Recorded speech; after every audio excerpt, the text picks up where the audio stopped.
This is called a refresher course on the fundamentals of deserting mainstream society.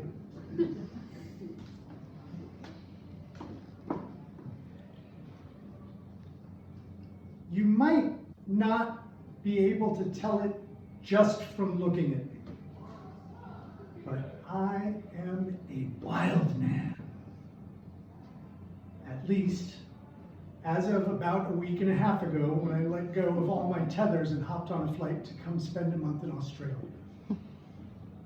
I've got no family, no job, no real obligations of any kind, so I am ready for anything that might happen down here. A party, a disaster, a long-ignored reckoning with personal baggage, an anonymous demise alongside of a red dirt road, perhaps a transcendence of the ego, an annihilation of the self, a kangaroo steak, whatever you've got. I've taken my hands off the handlebars and put my faith in the gods of the great mythical road trip. I am officially on the wind. Disappearing in my rearview mirror is Paris, France, where I got so sad that it made me begin to question everything. I won't bore you with too much of it, but there was a relationship that went bad, and then there was all the usual stuff about Paris just adding up, you know, how the food and the architecture and the art scene are also overrated, and how there's only ever one accepted way to do anything, whether it's cutting a piece of bread or urban planning or sleepwalking through your biggest life decisions, and how the people wear dour faces in the street, even when they're getting their way, which is always. Yes, I know you can get tired of anywhere if you're there too long, but Paris also has a special way of grinding you down. It's like the whole city expects you to be grateful for the opportunity to suffer there. To grasp at the last shreds of your dignity in the same streets where Baudelaire himself died of syphilis. Even as you struggle to pay the rent on your 9-square-meter apartment, even as you beg the immigration authorities to reconsider your file, even as you are told for the 1,000th time that you can't do what you're trying to do because you don't have the right piece of paperwork, you can still almost hear Marie Antoinette in the background wondering aloud to herself why you don't just eat more cake. And great, holy, galloping fuck am I tired of how apologetic I'm supposed to feel for how unimpressed I am. All those years ago, when I first ran away from my own country, I was seeking a better quality of life. But now, everywhere I go, even in Paris, where people take an often arrogant pride in their quality of life, what I really find is people mostly aspiring to quantities. They want more money, of course, even if they're already constantly buying shit they don't need, even if they're already going on multiple vacations every year, even if they don't particularly have hobbies or dreams to spend it on, even if they don't have kids. Funny story about money. Every year when I apply to renew my French residency papers, I have to prove to the government of France that I have what they consider to be enough money to take care of myself for a year.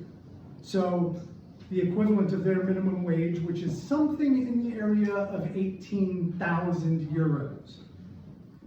Of course, I never have it. So I always have to borrow it from a bunch of people and then show it and then pay it back. But what's funny to me is that the number they consider to be a bare minimum is more than I could even figure out what to do with if I had it. I remember one year a friend and I wrote a screenplay together and we sold it. I think I made around 12,000 euros that year. I went to Greece. and Croatia, stayed at nice hotels, visited my parents in the States, ate at a bunch of restaurants. I can't really think of anything I lacked that year, and yet, if I want to keep spending time in Paris, I have to keep proving to the French that I can access more money than I even need, than I even want, than I even have a use for, just to make them feel comfortable having me around. I guess it's because I'll be sharing their space. Another thing they all want is more space. But I have no idea what for, maybe to stretch out and admire all the useless shit they've bought. Funny story about space. It turns out the little place I rent in Paris isn't big enough to be legally categorized as a living space.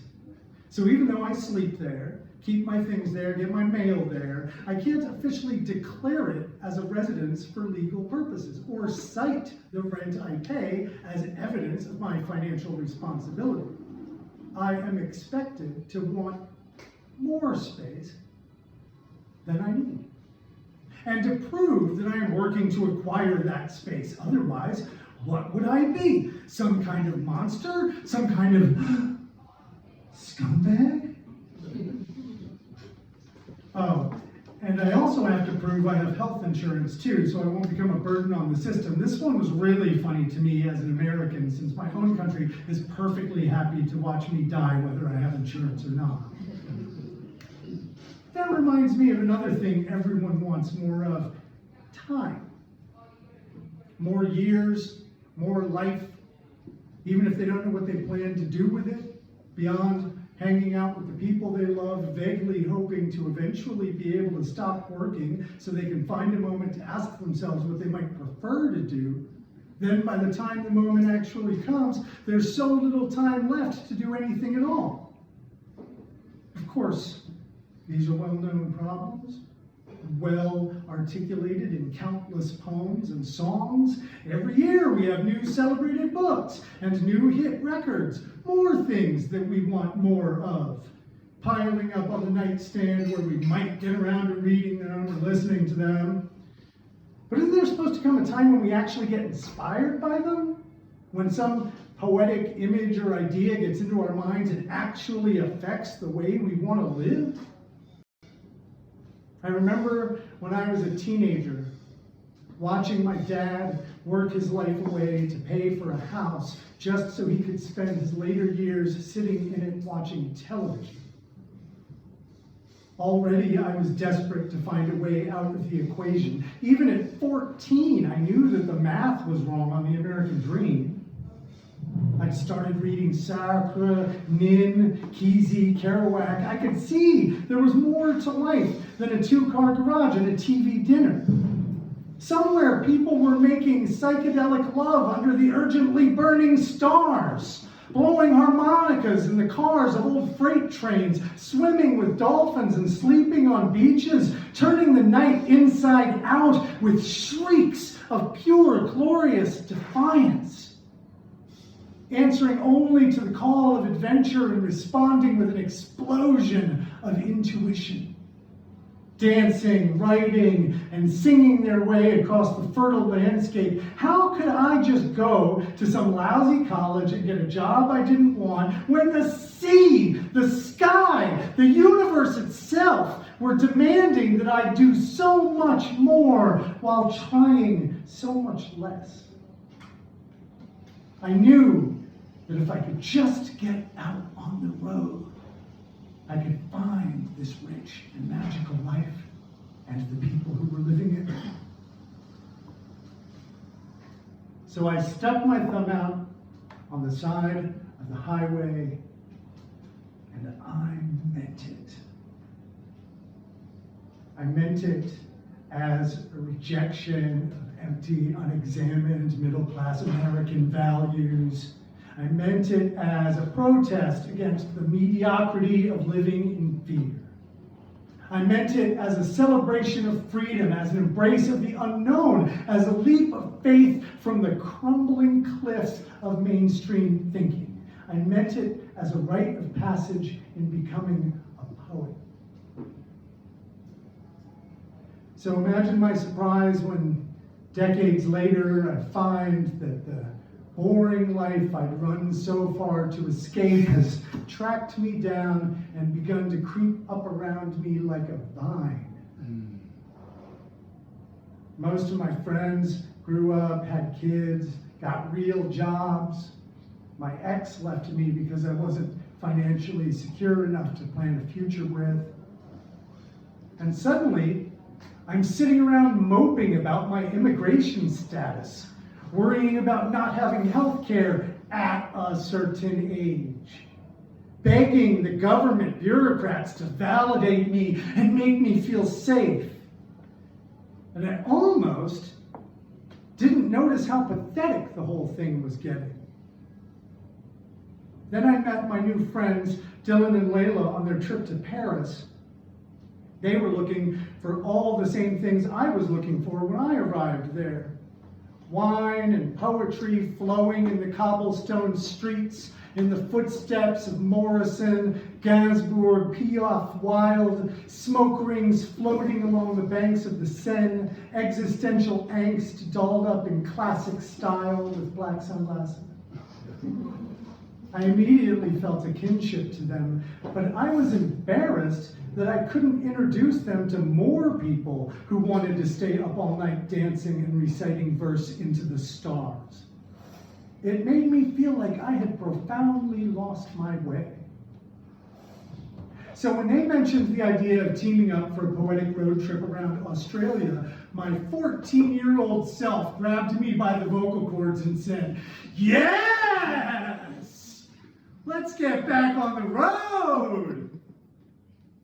I sold what I could, raised what I could, borrowed what I could, and put all my resources into coming over here, where the three of us are currently living the ostensible dream. Cruising from town to town, crashing with friends or family, reading poems and making art as we go. I've got as much distance as I could get from everything that was bothering me. I'm over 10,000 miles from the city I always complain about, from my problems, my relationships, my debts. In theory, the conditions are perfect for my celestial spirit to leap from my body and rejoice in its oneness with the cosmos. I've got all the freedom, escape, and open highway I could ever hope for. A carload of cool, inspiring friends, an enormous country to explore, and here I am, pressing my face into the window, waiting for the arrival of the epiphany that isn't coming fast enough. It's like I've forgotten exactly what it is that I'm trying to rediscover. I'm living the exact thing that I've been preaching about my entire life, and yet I can't honestly say that I know how it works. The car has already broken down once, and it could easily happen again, so I feel like I at least have to make sure we're having an experience that will justify all the shit we might still have to go through, which means I'll probably have to do more than just hang out in the back seat, smoking reefer and yelling, "Crazy man, dig it, go cat, go, blow that wild jazz up into the starry dynamo." At some point, I'll have to have some kind of realization about what I'm running from inside myself, or what I really want out of my later years other than chasing the visions of my earlier ones. But so far I haven't confronted that yet. Maybe it'll hit me next week when we're in the outback.